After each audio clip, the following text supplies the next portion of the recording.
I am on a bus traveling through the desert between Kerman and Yazd when we pull over to a checkpoint.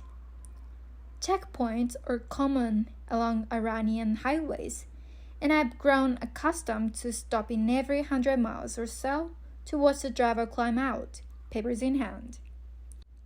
Sometimes a guard in a dark green uniform enters the bus and walks up and down the aisle, eyes flicking from side to side, pistol gleaming in the shadowed interior light. This is one of those times. The bus falls silent as a young guard enters, and we all determinedly stare straight ahead, as if by our pretending to ignore the guard, he will ignore us.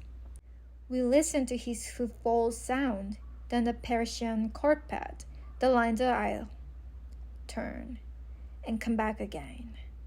He reaches the front of the bus and makes a half turn toward the door. But then, just as we begin to collect a deep breath, he surprises us by completing his turn and starting down the aisle again. This time to tap various passengers on the shoulder. They gather their belongings together and move slowly out of the bus and up the steps of a cement-block building. I sit frozen, hoping that the guard will not notice me and the blonde hair sticking out of my rosary or headscarf.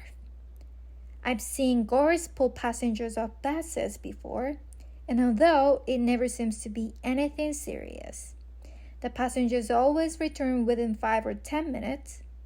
I just as soon remain in my seat.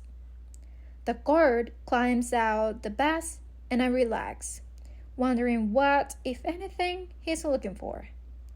I've been told that these searches are usually about drugs and smuggling, but to me, they seem to be more about the display of power. The guard is back, and instinctively, I know why. He points to me. Me? I gesture, still not completely convinced that he wants me. After 2 months in Iran, I've learned that, contrary to what I had expected, foreigners are seldom bothered here. You, he nods. Copying my fellow passengers, I gather my belongings together and stand up. Everyone is staring at me. As usual, I'm the only foreigner on the bus. I climb out, nearly falling over my long black raincoat. It or something similar being required for all women in public of Iran. My heart is knocking against my chest. The guard and one of his colleagues are waiting for me on the steps of the guardhouse. At their feet is my bag, which they've dragged out the belly of the bus. It looks like a fat green watermelon. Passport, the young guard barks in Persian. I hand him my crisp, dark blue document, suddenly feeling that United States of America is printing across the front much too boldly. I remember someone back home warning me to put a cover on my passport before entering Iran. Too late now. Visa? I show him the appropriate page in my passport. Where are you coming from? His Persian has a strange accent that I haven't heard before. Kerman, I say. Where are you going to? Yes. Tourist?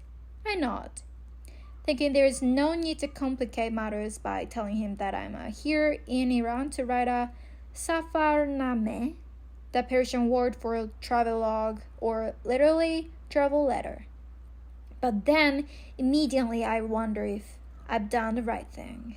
My visa says journalist. Slowly, the young guard flips through the pages of my passport, examining the immigration stamps and the rules and regulations listed in the bag. He studies my picture long and hard, and then passes my passport to his unsmiling colleague, who asked me the same questions I've just been asked. Where are you coming from? Kerman? Where are you going to? He asked. tourist. I nod again. I can't change my answer now. The second guard hands my passport back to the first, who reluctantly hands it back to me. I look at his smooth, boyish face and wonder if he's old enough to shave. Is this your suitcase? He says, looking at my bag. Yes, I say. I move to open it. He shakes his head. All the other passengers are now back on the bus, and I wonder how much longer the girls will keep me. What will happen, I worry, if the bus leaves without me? We are out in the middle of the desert. There are no other buildings in sight. Hardened dust-white plains, broken only by thin grass, stretch in all directions. The sky is a pale metallic dome, sucking the color and moisture out of the landscape. Clearing his throat, the first guard stares at me intently. His eyes are an unusual smoke blue, framed by long lashes. They're the same eyes I've noticed before on more than a few Iranians. He looks at his colleague and they whisper together. Sweat is slipping down their foreheads and down mine.